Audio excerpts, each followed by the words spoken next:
Moške duhovne prakse so tako pomembne. Recimo, zdaj preden sem šel, sem doma se postavil, se zazrl skozi okno, daleč v naravo in naredil neko svojo moško duhovno prakso, ki mi vzame 10 minut mogoče vse skupaj. Ampak v tej praksi, in potem sem si dal Jordan Petersona gor, sem jih nekaj poslušal in še on s tistim svojim glasom, ki pove nekaj in pove brezkompromisno, res pač meni je všeč. Si naredil zajtrk in šel v dan, prišel k tebi, jaz se počutim močnega. Kljub temu, da sem ranljiv, se počutim močnega. Evo, ranljiv.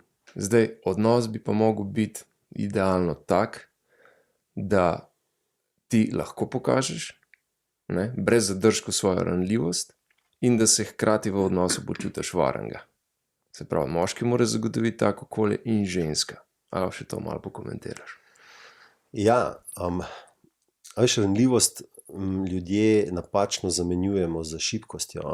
Je pa to največja moč, ker sem si jo jaz pri sebi dovolj izkusiti in ker sem jo tudi videl pri drugih, recimo.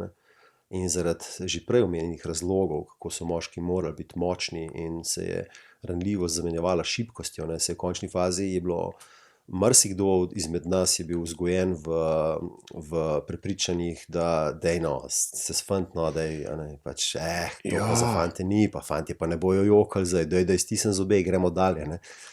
In če ti rasteš gor s takim prepričanjem, dejansko potem svojo ranljivost, kot je hudo, recimo, tudi daj, pospremiš s temi besedami.